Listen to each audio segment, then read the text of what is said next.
You ever watch someone punch your wife in the face on your own land and realize you froze? That moment burned into me like fire under the skin. The HOA called it a violation, but I knew better. This wasn't about fences or rules. It was about control, about breaking me in front of the one person I swore to protect. They thought I'd stay silent, thought I'd back down. But they forgot who I used to be, and what happens when a soldier decides he won't freeze again. The morning it all began didn't look like the start of a war. It looked like any other quiet sunrise over the flat plains of Northwood Ridge. Our ranch sat on the edge of a cul-de-sac that should have been peaceful oak trees whispering in the wind gravel, crunching softly under the hooves of our horses. I stood on the porch with a chipped mug of coffee, watching the pale orange sky bleed into blue. For once I thought maybe the HOA would leave us alone.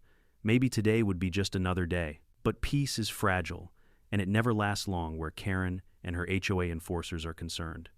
It started with Leah's voice. My wife had a way of speaking when she was angry, controlled, precise, like every word was a strike of flint against stone. I heard it before I saw anything. "You don't step onto this land without a warrant," she said. Her tone carried across the driveway like a warning shot. My stomach tightened, and I turned from the porch rail coffee halfway to my lips. Two men stood at our front gate. They weren't neighbors, not really. They were hired muscle dressed in tactical polos, so snug they looked painted on mirrored sunglasses catching the early light. One had a clipboard tucked under his arm, as if bureaucracy itself gave him authority. The other, he carried nothing but tension. His shoulders rolled forward, arms twitching like they couldn't wait for a fight. "Perimeter violation," clipboard man said, tapping the badge pinned to his chest. A fake-looking emblem that belonged more at a Halloween store than in front of my home. "We're authorized to enforce compliance." Compliance, Leah snapped. "Over a hinge. You're threatening us over a damn fence hinge." Her boots were planted firmly in the gravel. She didn't flinch. Her hair was tied back in a severe bun, no stray strand allowed to show weakness. The taller enforcer took one step forward, his boots scraping across the stones like sandpaper. His hands hung low, palms open but ready. The kind of stance I'd seen before, the kind that never ended in words. "Last warning, ma'am," he said flatly. Leah's chin lifted. "Not resisting," she told him. "Just disagreeing." And then it happened. No warning, no shout, no signal. Just violence. The taller man's fist shot out with the speed of a striking snake. His knuckles cracked against Leah's cheekbone so hard I heard it from the porch. The sound was sharp, clean, final. My mug slipped from my hand, coffee splattering across the wood as Leah's body twisted in the air, collapsing into the gravel like her bones had vanished. Her palms scraped raw as she tried to brace herself, her lips split open, blood already tracing down her chin. I froze. 20 feet away, I stood rooted to the boards, my fists locked at my sides, heart hammering in my ribs. For a split second, I wasn't in my yard anymore. I was 8 years old again, standing barefoot on kitchen linoleum, while my mother tried to hide burnt garlic before my father noticed. I remembered the silence before the storm, the look in my father's eyes, the way my small fists had clenched but never lifted. That old helplessness wrapped around me like barbed wire. I couldn't move. By the time my knees unlocked and I stumbled down the porch steps, the damage was done. Leah sat up slowly, her jaw already swelling, one eye blinking as if the world refused to come into focus. She wasn't crying. And that made it worse. "She got physical," the enforcer muttered, brushing dust off his knuckles. I responded with appropriate force. Appropriate. The words stuck in my throat, barely audible. My chest felt like it had collapsed inward, my pulse roaring in my ears. Leah turned her head toward me, voice cracked fragile, in a way that stabbed deeper than any blade. "You saw that I nodded. Couldn't speak. Then why the hell didn't you stop it?" Her words cut deeper than his punch. Because she was right. I had the training, the strength, the past that could have stopped him. And I froze. Before I could find words, a voice rang out from across the road. "Hold up now. I told y'all to punch up your bylaws, not punch people." It was Hank, our neighbor. Retired electrical engineer turned full-time doomsday prepper, beekeeper, and conspiracy theorist. He stood shirtless on his porch, binoculars in one hand, a cereal bowl tucked under his arm like a makeshift holster. "Leah, you good?" he called, squinting. Leah gave the smallest nod. "That's what I figured," Hank muttered. "You've always had a mean right hook, even with just words." The two enforcers didn't flinch. No apology, no shame. They simply turned and walked back to their ATV like they dropped off a package. As if my wife bleeding in the gravel was just a scheduled delivery. That's when she arrived. A sleek black SUV rolled up behind them, dust curling into the air. Out stepped Karen, polished blonde hair, oversized sunglasses, and a tailored outfit that screamed money and arrogance.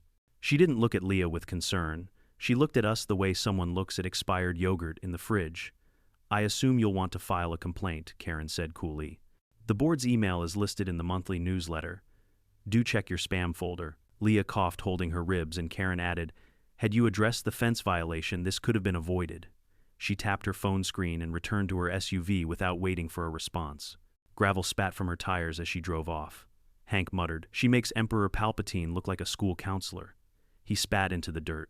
I stood there useless, holding nothing but an empty mug and a shame that carved itself into my bones. Leah pulled herself up, one arm crossed over her ribs, and when I tried to step closer, she flinched just enough to slice me in half from the inside. She walked back to the house without another word, leaving me stranded in the driveway with nothing but silence and failure. That night, I didn't sleep. I sat on the porch with a bottle of bourbon by my boot and a knife resting across my lap. The gravel still carried the mark of her fall, disturbed, scarred, like the land itself remembered. I stared at it for hours, replaying every second, every mistake. Hank showed up near midnight carrying 2 beers and a ham radio. I tapped into their comms, he said, dropping into the chair beside me. They're calling you non-compliant. You want to hear the codes I didn't answer? My throat was locked. He cracked open a beer, took a swig, and finally said, sometimes it's not the punch that breaks you. It's the one you didn't block. He left me with that line, and I sat until dawn, fingers white-knuckled around the knife. Not because I planned to use it, but because it was the only sharp thing I could still control. And in that silence, one thought burned louder than any sunrise. They thought they could cross that line once. They were wrong. The morning after the punch felt like I was living in someone else's body. Leah barely spoke. She moved around the kitchen like a ghost, silent, precise, opening and shutting drawers as though every clink of metal was the only thing keeping her from shattering. I tried to meet her eyes, but she wouldn't give me that. Not after what I hadn't done. When I said her name, she cut me off with a single word, don't. That was it. No screaming, no tears, just that razor-edge syllable. She pressed an ice pack against her cheek jaw, already swelling purple and blue. The silence between us was so heavy it felt like trespassing in my own home. I asked if she wanted breakfast. She said she already ate. I asked if she wanted to sit. She turned her back, and I realized it wasn't just her cheek that was bruised. Something between us had cracked too. That night she moved into the guest room. Didn't slam the door, didn't lock it, just left it open like a warning shot. A boundary drawn in wood, and hinges, not words. I sat in our room staring at the empty space beside me, and for the first time in years, I felt like the intruder in my own marriage. But the HOA wasn't done. Not by a long shot. 2 days later, a teenager in a neon vest HOA courier scrawled across it with a Sharpie walked up our driveway. He didn't look at me, just shoved an envelope into my hand and muttered, "Have a better day." His sneakers slapped the gravel as he jogged back toward the cul-de-sac like he couldn't wait to get away. Inside the envelope was a citation. Section 18 violation of unregistered livestock containment alteration. Translation: the same damn fence hinge. A fine of $275 if the gate wasn't brought up to HOA uniform standards within 72 hours. Leah read it once, her face unreadable, then placed the paper down with surgical precision. She turned, opened the fridge, took out another ice pack, and pressed it to her jaw. That bruise was still healing, and her silence. It was worse than any shout could have been. I tried to speak. "Leah," she cut me off without looking. "Don't," that word again. Software controlled. Final. She opened the silverware drawer, moved a spoon, closed it, then opened it again, swapped 2 forks, closed it. Not angry, not sad, just mechanical, detached, as if she had paused being human. I stood there listening to the clink of metal, and it sounded louder than a gunshot. By the 3rd night, she stopped joining me for dinner. Ate standing up or not at all. I asked if she was hungry, and she said, "You didn't see me eat, just like you didn't see other things." That line cut deeper than the enforcer's fist. Meanwhile, the HOA doubled down. Daily patrols started circling our property, 2 men in tactical vests, sunglasses, clipboards. They didn't cross the fence line, not yet, but they hovered like vultures waiting for something to die. I stood on the porch one afternoon as they pointed toward our barn, whispering and scribbling. One of them looked up and smiled at me like we were neighbors sharing a joke at a barbecue. "Just checking setback compliance," he called. "You're real close to the limit." "So are you," I shot back. He chuckled, wrote something down, and turned away. Hank called them the Gestapo in golf carts. They'd fined him too for weaponized composting. He showed me the ticket like it was a trophy. Reflective glass may cause community glare disruption, he read, shaking his head. Guess I'm shining too bright. He laughed at his own joke. I didn't. That night, I sat alone in the barn flashlight flickering over a stack of every HOA notice we'd ever received. I read them one by one, searching for a loophole, a pattern, some kind of weakness. But every line was a trap dressed as bureaucracy. No matter how carefully I read, Leah's silence pressed harder than the paper in my hands. She walked past the barn window, once arms wrapped around herself. Didn't look in, didn't slow down. Just walked tight, guarded, like she was the only thing holding herself together. When I came inside later, she was on the couch braiding her hair with the focus of someone defusing a bomb. I said, I need to fix this. She didn't look up. Number. You need to decide who you are. Because right now I don't think you know. Then she picked up the remote and raised the television volume by one notch, not two. Just enough to end the conversation. That single click echoed louder than a gunshot. I barely slept that week. Every creak of the house, every rustle of leaves outside felt like an intrusion. Sometimes I thought I saw headlights pause at the end of our road engine running, waiting. Other times it was just silence, heavy loaded silence. One night, Hank rolled up in his camo-painted golf cart, a buzzing drone trailing behind like an oversized hornet. He hopped off holding a cloudy jug. Kombusta, he grinned. Half kombucha, half fuel. Cleans the engine and the colon. HOA hasn't regulated it yet. I didn't laugh. He noticed. They fined me again, he said. Weaponized composting. Told them it was enthusiastic gardening. He tried to smirk but saw my face and stopped. After a pause, he asked, You ever freeze? The question hit me like a brick. He wasn't joking anymore. You know, like deer in headlights, he said. Someone gets hurt and you just can't move. Not because you don't care, but because something locks up. He pointed to a dent in his truck fender. Ex-wife put that there. Hammer. Missed my skull by 6 inches. I ducked. But I'll never forget that half second where I wasn't sure what I'd do. I didn't answer. Didn't have to. He saw it in my eyes. That second never leaves, Hank said quietly. But you don't have to live there forever either. He drove off golf cart, rattling drone buzzing overhead like a mechanical guardian. I stood in the driveway staring at the disturbed gravel where Leah had fallen, hearing her words echo, Why the hell didn't you stop it? The enforcers thought they had me figured out. They thought I'd freeze again. And for the first time in days, I realized something maybe I had. But next time they wouldn't. Not again. The night bled into morning without rest. Sleep had become a stranger to me, replaced by the steady hum of paranoia that lived under my skin. Every crack in the floorboards, every creak of the barn roof, every gust of wind brushing against the trees felt like a signal. Something was coming, and I wasn't ready. Leah barely acknowledged me anymore. She moved like a shadow through the house, keeping her distance, as if proximity itself might infect her with the sickness she believed was in me. Fear, hesitation, failure. I would open my mouth to speak, but her eyes closed me out before sound left my throat. That silence was louder than any scream could ever be. And then came the notice, another one. This time it wasn't even mailed. It was slid under our front door in the middle of the night. When I picked it up, the paper felt damp as though the dew itself knew it was poisoned. Violation of Section 21, see unauthorized perimeter lighting. $150 fine. They were stacking tickets on me like sandbags on a levee, hoping one would finally break through. But it wasn't just fines anymore. It was personal. They had crossed into my home, into my marriage, and they wanted me to feel cornered. I sat at the kitchen table with the paper in my hand, staring at Leah as she rearranged the spice rack alphabetically. Her fingers traced over the jars with clinical precision, not once pausing on the bruise still blooming along her jawline. She didn't look up at me, didn't acknowledge the envelope I held. She just said softly but firmly, I don't want to talk about it. And I realized then she wasn't protecting me. She was protecting herself. From me, from them, from everything. That night, I couldn't stand being inside the house. I went out to the porch, sat with a bottle of bourbon by my boot, and the silence pressing against my ears like an ocean. The gravel still carried the imprint of her fall. I stared at it until the world blurred. That's when Hank showed up again. He never knocked, never announced himself. His golf cart rattled up the driveway, headlights off the whine of his drone buzzing faintly overhead. He carried a ham radio tucked under his arm, a beer in his free hand. Can't sleep, he asked, though he already knew the answer.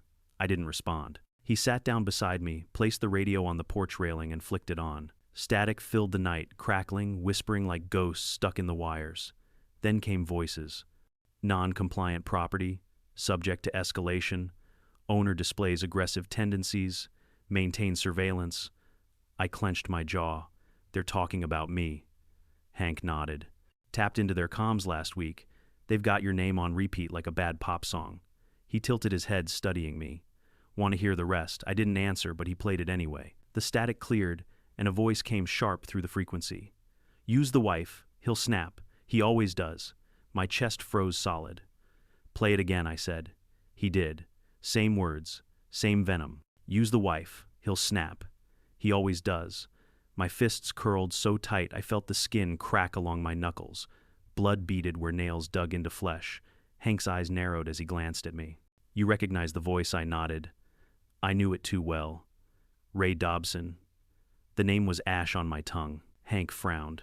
Old friend, old unit. My words were clipped heavy. Afghanistan. He wasn't a friend. He was a mistake wearing a uniform. I saw Hank's jaw tighten, his easy humor gone.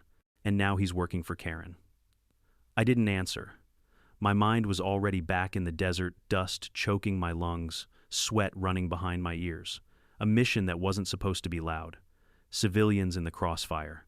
A boy with a pot lid mistaken for a weapon. Ray moved before the order, pulled the trigger without hesitation. Pop, pop. The bodies dropped. And afterward he smiled like he'd done something righteous. It had been me who filed the report. Me who ended his career. Not for revenge, but because someone had to. I thought that chapter was closed, buried beneath years of silence. But ghosts don't stay buried, not when Karen has a checkbook and a hunger for control. I came back to the porch with Hank's radio buzzing faintly in the background. He watched me, carefully waiting. This wasn't about the fence, I said finally. My voice felt raw, like it scraped against stone. This wasn't about compliance. It was a trap. They wanted me to break. They wanted me to lose it. And Ray knew exactly how to make that happen, Hank muttered. I nodded. Leah's face flashed in my mind again, the blood on her lip, the accusation in her eyes, the silence that followed. They had used her, not just as bait, but as the fuse, and I had frozen. Again. Not next time. Never again. Hank leaned back in his chair, his drone's green light pulsing in the night like a heartbeat. So what are you going to do? I looked out at the dark fence line, the shadows shifting in the fields, the silence hanging heavy over our land. My voice came out low, steady, like it had been waiting years to be spoken. I'm going to stop being the man who waits. And in that moment, the soldier I thought I buried stirred awake. The next few days passed, like a storm cloud that refused to break. The air around the ranch felt charged, like lightning was building just beyond sight. Leah avoided me almost completely, now meals alone, nights in the guest room, footsteps that never seemed to touch the floor. I kept catching glimpses of her face in reflections, but she looked like a stranger wearing my wife's skin. And maybe that's because I looked like a stranger to her too. Hank's recording played over and over in my head. Use the wife. He'll snap. He always does. The words gnawed at me, each syllable slicing into the thin threads of control I still had left. And the voice that gravelly rasped, too familiar, belonged to Ray Dobson. Ray was a ghost I never wanted to see again. Back in Afghanistan, we'd served in the same unit. He was the kind of soldier who carried violence like a badge of honor. While most of us tried to keep our heads clear, Ray hunted for excuses to pull the trigger. I still remembered the night it all fell apart, the boy with the pot lid mistaken for a weapon, the woman who screamed too late, and the pop of Ray's rifle. The silence afterward was worse than the gunfire. I'd filed the report that ended his career, and in doing so I'd made an enemy I knew wouldn't forgive, wouldn't forget. Now here he was, working for Karen, weaponizing my wife against me. It all started to make sense. The fines, the patrols, the sudden escalation over a hinge. They weren't random acts of HOA tyranny, they were bait. Each notice, each confrontation was a shove toward the edge. They wanted me to lose control, to prove myself dangerous, to become the villain in their story. And if Karen's fingerprints were on it, then she wasn't just playing neighborhood cop. She was orchestrating a psychological war. I should have told Leah everything right then. Should have sat her down, explained who Ray was, why he hated me, why this wasn't just about property lines. But when I opened my mouth, all that came out was silence. Because how do you tell your wife that her bruises weren't random, that they were part of a plan designed to break me? She wouldn't understand. Not yet. Not while she looked at me with eyes that said I'd already failed her. The next night I heard something outside. Not the wind, not the creak of wood, heavier, deliberate. I grabbed the flashlight, crept to the window. Two shadows lingered at the far end of our fence line, half hidden in the brush. They weren't trespassing. Not technically. Just standing there, clipboards in handwriting, measuring, pretending. One of them tilted his head up, met my eyes through the glass, and smiled. The same smile Ray had given me overseas, the smile of a man who already knew the ending. I clenched the flashlight until my knuckles ached. Every muscle in my body screamed to run out there to drag them off my land by the throat. But I stayed still, because I knew that's exactly what they wanted. The following day, Karen made her grand reappearance. Not in person, but online. A post hit the neighborhood Facebook group titled Operation Neighborhood Order Quarter 2 Security Realignment. The rules read like a parody of dictatorship. All properties must undergo perimeter harmony review. Unauthorized fencing, lighting, or livestock tags will be cited. Daily compliance patrols authorized. Neighbors commented with nervous approval, some with outright praise. Finally, order around here, one wrote. Another glad someone's stepping up. I wanted to vomit, because this wasn't about order. It was about control, about making me the enemy and her the savior. That night, Hank showed up with something new. He dragged me into his so-called hobby shack, a bunker cluttered with canned food, solar panels, and improvised weapons. But on one wall, he had laminated every HOA notice he'd ever received. Trophies, he called them. Then he booted up an old laptop plastered with stickers. Drone caught more than I expected, he said, grinning without humor. And the mic was live. He hit play. The screen flickered, showing grainy footage of Leah at the gate, standing firm but outnumbered. Two enforcers flanked her, postures tense, waiting for an excuse. The audio crackled, warped by static, then cleared just enough for the words. Use the wife. He'll snap. I felt my chest hollow out. Hank scrubbed the video back, zoomed in on the man who spoke. The beard, the combat-cut hair, the dead eyes. Ray Dobson. It's him, I said. My voice was gravel. Hank looked at me, all jokes gone, and now he's working for Karen. My mind reeled. The mission in Afghanistan slammed back into me the moment Ray went rogue, the bodies on the dirt floor, the report that ended his career. He'd hated me for it. And now, years later, here he was dragging my wife into his revenge. This wasn't about a fence, I whispered. This was a trap, built months ago, just for me. Hank crossed his arms, chewing the edge of a pen. And you froze. Again. The words hit harder than Leah's accusation, because they were true. Ray knew my weakness. He'd seen it before. He'd built his entire plan around it. I stared at the frozen image of his face on the screen. He was daring me to blink, daring me to step into the role he'd written for me. And for the first time since Leah hit the gravel, I felt something shift inside me. Not panic, not fear, something colder, resolve. They wanted me to snap. But what they forgot is that when you wake a soldier, you don't get to choose how he fights. This wasn't just about defending my property anymore. This was about finishing something Ray had started years ago. I turned to Hank, my voice steady, flat, sharp as steel. They think they know my breaking point, I said. They're wrong. The trap was sprung 2 nights later, though I didn't know it until it was too late. The day itself felt normal, or at least as normal as life under Karen's HOA dictatorship could feel. The sun baked the gravel driveway, cicadas buzzed in the oaks, and I spent the afternoon tightening bolts on the chicken coop just to keep my hands busy. Leah barely left the house. Every time I passed by a window, I saw her sitting stiffly on the couch, arms crossed, eyes somewhere I couldn't follow. I wanted to step inside, wanted to close the distance, but I knew the flinch in her body would cut me deeper than her silence. By sundown, the air had shifted. It had that strange stillness I remembered from overseas, the kind of stillness that makes even birds quiet, as if the land itself is bracing for impact. I took the long route along the fence line, no flashlight, no rifle, just instinct and a growing pressure behind my ribs. That's when I saw it. A fresh boot print pressed into the dirt near the north tank, too deep, too new. Another print beside it. A snapped branch. Bent wire along the fence. Someone had been here. Recently. I crouched low, listening. The silence wasn't clean silence. It was hunting silence. The blow came from behind. A fist cracked against my jaw, sending me stumbling into the gatepost. Stars exploded behind my eyes. Before I could reset, a second shadow lunged into my ribs. Air blasted out of me and the ground pitched sideways. Then came the voice. Calm, mocking, familiar. Evening soldier. Ray Dobson stepped into view like he was arriving late to a casual dinner. His hair was cropped short, his beard patchy, his eyes hollow. He looked almost exactly as he had the last time I saw him, except for the smile. the same crooked smirk he'd worn in Afghanistan when he thought he was right to pull the trigger. Funny seeing you out here without your clipboard, I spat, regaining my footing. Ray chuckled. Figured we'd skip the paperwork. Karen sends her regards. Behind him, another man loomed. Taller, bulkier, wrapped in black. His fists glittered with duct-taped brass knuckles. The kind of wannabe tough who thinks pain is a language.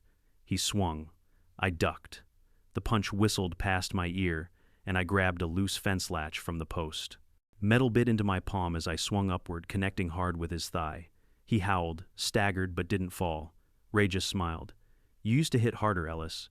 I rushed him shoulder to gut. We hit the dirt, rolling fists flying. His elbow cracked against my ribs, but I shoved the latch into his hand. He yelped, jerking away. Then the big one tackled me from behind, fists hammering my back. Pain flared sharp and electric. For a split second, I felt the freeze creeping in again, that old paralysis clawing at my chest. My hands hesitated, my vision narrowed, and then, like a ghost, Afghanistan hit me again. The dust, the boy with the pot lid, the pop of Ray's rifle, my pen trembling over the report that ruined him, his eyes burning holes in me across the years. Something inside me flipped. I twisted, slammed my elbow into the big man's throat. He wheezed, collapsed to his knees. I grabbed a jagged piece of broken gate frame from the dirt and drove it into his shoulder. His scream split the silence as he rolled away, clutching his neck. Ray tried to run. Bad move. I caught him by the collar, yanked him back into the mud, and mounted him. My fists came down hard. 1, 2, 3, blood spraying across my knuckles. His grin split into red. His teeth caught the moonlight. This, what you wanted, I shouted, rebar jabbing into his ribs. This your plan? He coughed blood, flecking his lips, and actually smiled wider. Told you, you always break. That's when I felt it. Another presence. I turned my head, and there she was, Leah. Barefoot in the gravel, pale under the porch light, her eyes wide and unblinking. She didn't rush toward me. She didn't scream. She just stood there looking at me like she was watching a stranger bleed a man into the earth. That's not the man who froze, she said, voice flat-cutting. That's someone worse. Her words cut deeper than Ray's fists ever could. I froze mid-swing, blood dripping from my knuckles, chest heaving. Ray lay beneath me, coughing, wheezing, but still smiling. I stood slowly, stumbled back toward the porch, leaving him in the dirt. Leah didn't move. She didn't follow me. She just turned and walked back into the house, closing the door behind her with a soft finality. Not a slam, not a lock. Just a door closing like a chapter being sealed shut. I collapsed into the porch chair, my hands trembling, raw and sticky with blood. They didn't look like my hands anymore. They looked like someone else's. Someone I thought I'd buried in a desert years ago. Out in the field, Ray's coughing turned into laughter. Raspy, broken, but laughter all the same. He sat up slowly, wiping his mouth, and croaked. You proved my point. You always do. I didn't respond. Couldn't. My chest felt hollow, my lungs filled with knives. I just sat there staring at the blood drying on my skin, listening to the laughter of a ghost I hadn't killed but couldn't save either. By the time I looked up again, Ray and his goon were gone, vanished into the dark like phantoms. All that was left was the sound of Leah's door locking upstairs. That night, I didn't close my eyes once, because I knew the war wasn't over. It had only just begun. Morning sunlight bled across the ranch like nothing had happened, but my body told a different story. My ribs ached where the big man had driven his knee, my jaw throbbed from the first hit, and my knuckles were split open, raw and red. I washed them under the tap, watching the water run pink, wondering if the stains were ever going to come out, or if they'd always be there carved into me. Leah didn't come down for breakfast. When she finally did appear, it wasn't with the same silence as before. It was worse. She moved like someone trapped in a house that no longer felt safe, no longer felt hers. She didn't look at me, didn't ask if I was hurt, didn't even mention the blood. But she had seen me, seen what I did. And that look in her eyes the night before, like I was a stranger she should fear, stayed lodged in my chest like shrapnel. The HOA, meanwhile, didn't retreat after the ambush. They escalated. 2 days later, I woke to my phone buzzing. Hank's name flashed across the screen. He didn't waste time when I picked up. Turn on the television, he said. I did, and there it was, footage of me. Grainy video, edited and chopped, stripped of context. It showed Ray tangled in the dirt, my fists raining down, blood spraying from his face. A narrator's voiceover, probably fed by Karen herself, called me a dangerous ex-military homeowner deploying unauthorized tactical force on volunteer HOA staff. They didn't show Leah's bruised cheek. They didn't show the enforcers trespassing. They didn't show the ambush in the dark. Just me, bloody, violent, out of control. A headline on the local station scrolled across the bottom neighborhood: "At risk rogue rancher turns rural property into war zone." I stood there, jaw tight, pulse hammering in my ears. Hank's voice broke through the static in my head. "They stripped the context. Made you the villain." He wasn't wrong. By noon, the neighborhood Facebook group was flooded with comments.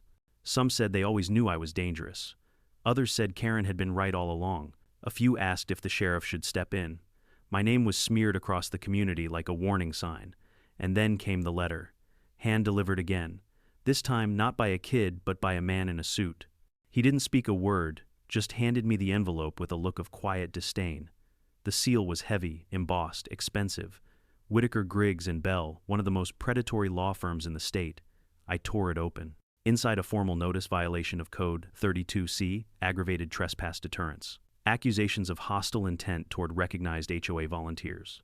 And at the bottom, the number that made my vision swim: $75,000, pending civil action. It wasn't just a fine, it was a lawsuit. A weapon designed to bankrupt me, bury me, and leave me broken, long before fists or fences could. I dropped the letter on the table. My hands shook, not from fear, but from rage. Leah came in just as I was staring at the paper. She picked it up, read silently, and then set it back down. When she finally spoke, her voice was sharper than I'd ever heard it. "You set that trap," she said. "I protected our land," I shot back. "Did you?" Her eyes narrowed. "Or did you bait them into stepping where you wanted? Because the world doesn't see defense, it sees blood on your hands. They assaulted you." I snapped louder than I meant. "They hit you. I couldn't just stand there again. And now the world thinks you assaulted them."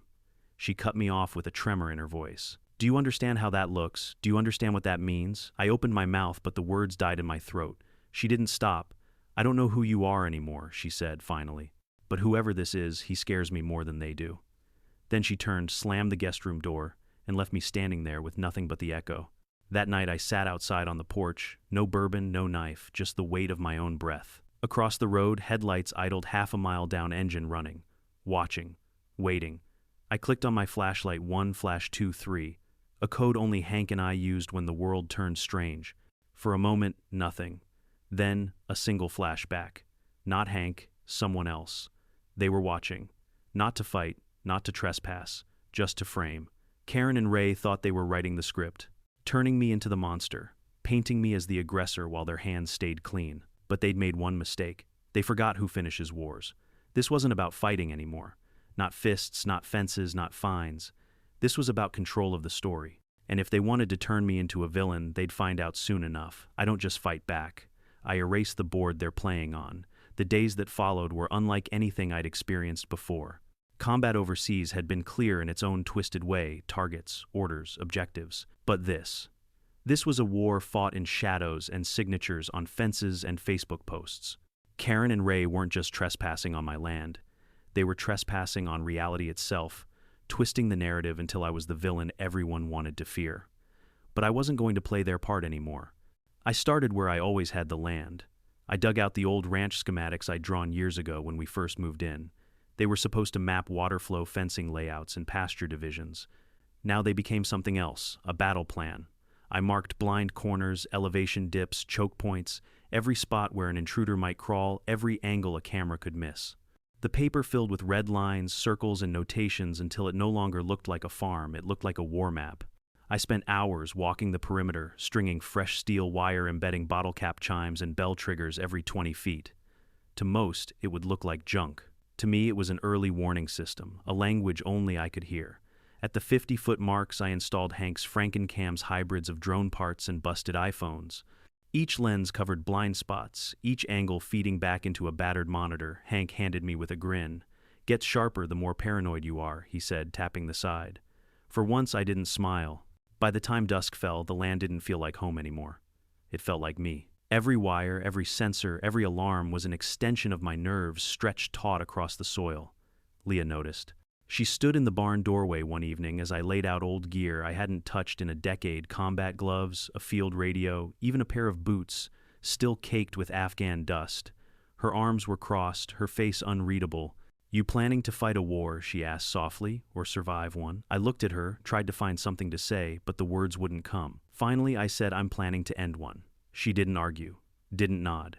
She just turned and left quiet as the first night we met. That silence hurt worse than her accusations. The next day, Karen arrived. Not alone, of course. I spotted the dust cloud first, then the black, side by side, rolling up our gravel drive. In the passenger seat sat Ray, bruises still swollen from our last encounter, sunglasses barely hiding the hatred in his eyes. Behind him, a rookie, broad-shouldered Twitchy, trying too hard to look intimidating. And finally, Karen herself.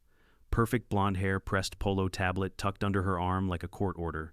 They marched up to the gate as if they owned the ground beneath their feet. Mark Ellis, Karen, said, her voice, sugar-coated venom. You are in violation of HOA codes 12B 14C and emergency addendum 19 Farad. Failure to comply will result in immediate legal escalation. You're not law enforcement, I replied flatly.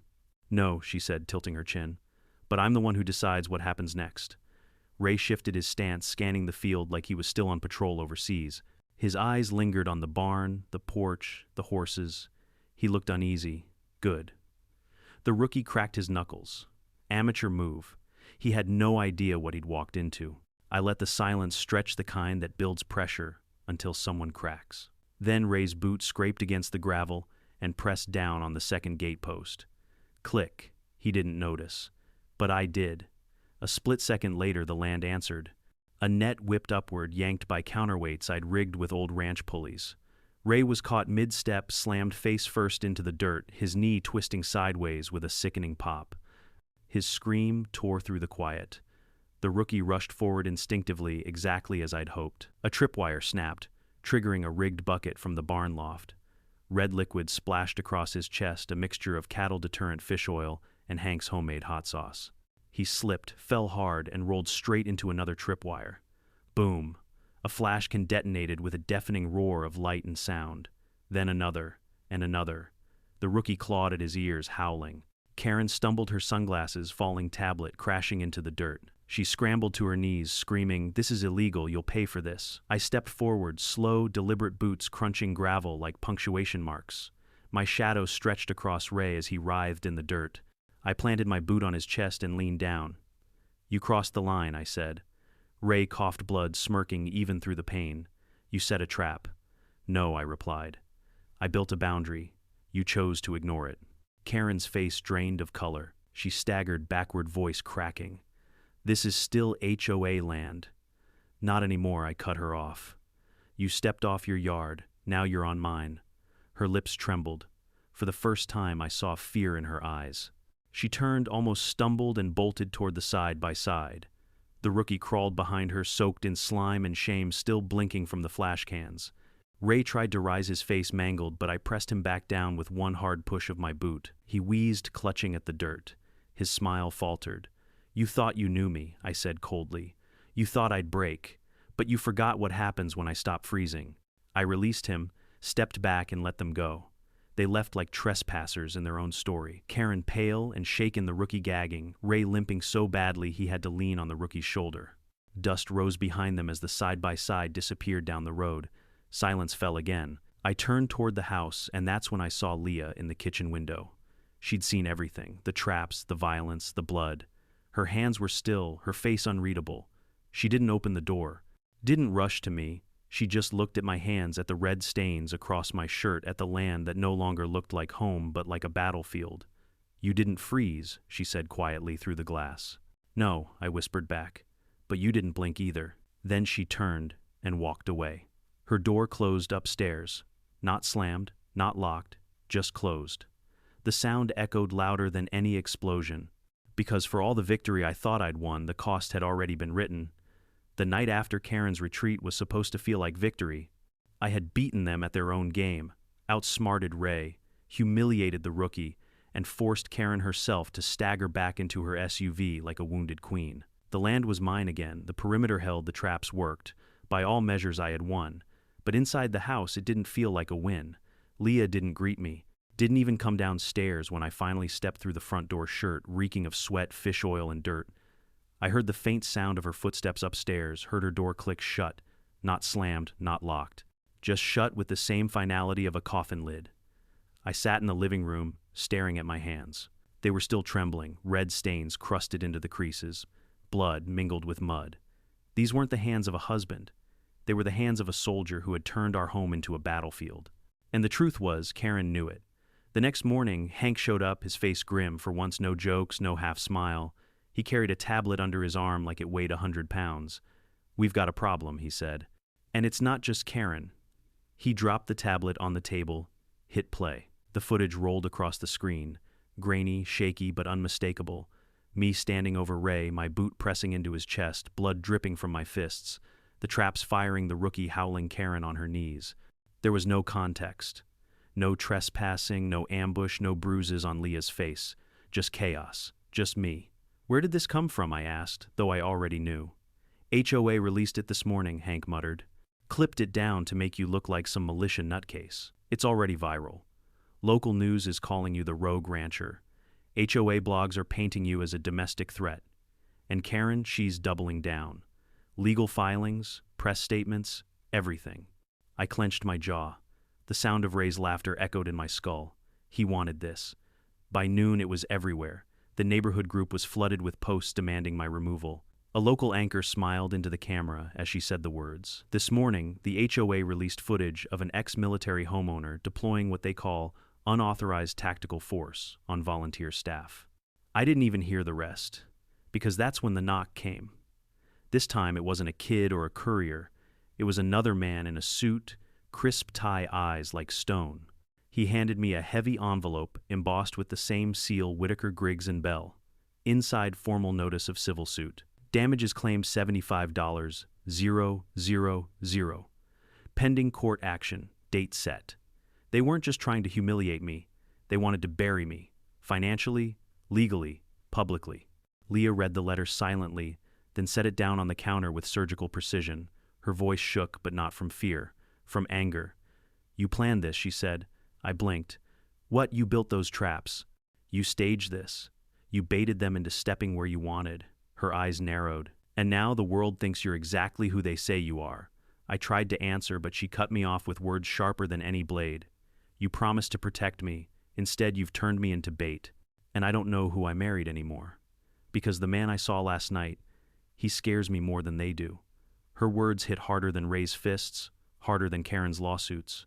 She left the room. This time the door slammed. That night I didn't drink, didn't pace, didn't pray. I just sat on the porch, staring at the road. A car idled half a mile away, headlights off, engine running. Not HOA, not police, just a watcher. I lifted a flashlight, 1 flash, 2, 3. "Code Hank and I used," the car responded. 1 flash. Not Hank. They weren't here to fight. Not yet. They were here to record, to twist, to spin. They weren't aiming for my land anymore. They were aiming for the story. Karen had figured out the one battlefield more dangerous than dirt and wire. Optics. Narrative. Public perception. And if I didn't fight back the right way, she'd win without firing another shot. That's when I realized fists and traps weren't enough. This wasn't about brawls in the dark or tripwires in the gravel. This was about control of the story. I pulled out my phone, scrolled through my contacts, and landed on a name I hadn't called in years: Mia, Leah's cousin. A civil rights attorney who'd built her reputation tearing apart corrupt landlords and crooked police departments. I hesitated. Would Leah hate me more if I dragged her family into this? Would Mia even listen? But I pressed call anyway. When she picked up, I didn't give a speech, didn't ask for favors. I just sent her the raw footage Hank had captured, the drone feed, the uncut audio, the part where Ray said, "Use the wife." Her reply came minutes later. 2 words: send everything. By midnight, she had drafted a countersuit so sharp it could cut through steel. 4 charges: unlawful trespass, false impersonation of law enforcement, fraudulent use of force, and defamation through manipulated footage. She attached Leah's hospital records, drone audio, and even HOA internal documents someone had leaked. Maybe a neighbor Karen had burned one too many times. 3 days later, I walked into county court with Mia beside me. Karen arrived, too, flanked by 3 lawyers, and the smug tilt of someone who still believed she couldn't lose. But when the judge saw the footage, Ray's voice saying, "Use the wife Leah's bruises," the manipulated clips, his face hardened.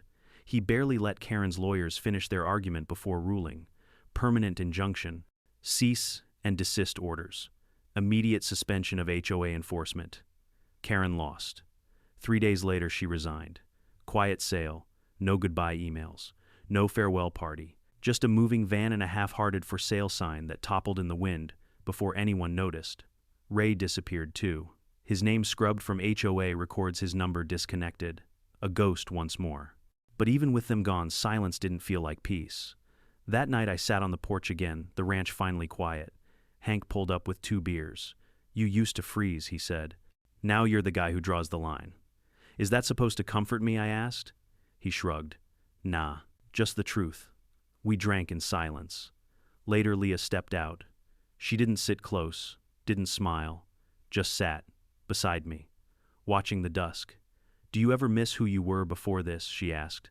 I thought about it. The boy in the kitchen with fists clenched, the soldier who came back with ghosts, the husband who froze when his wife needed him. "No," I said finally.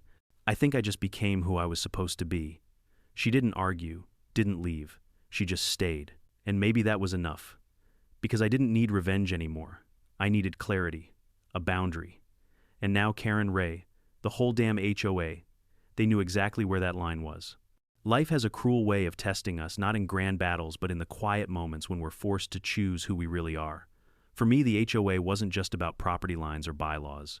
It was about control, about dignity, about not letting fear decide my actions. I learned that silence can wound deeper than violence, and that sometimes the strongest boundary isn't the one we build with wire and wood, but the one we draw inside ourselves, the choice of who we refuse to become. And that's the lesson I want to leave you with. No matter how relentless the world seems, don't let anyone else write your story.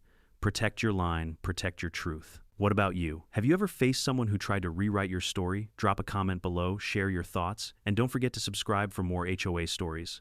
Because trust me, this war between neighbors is far from over.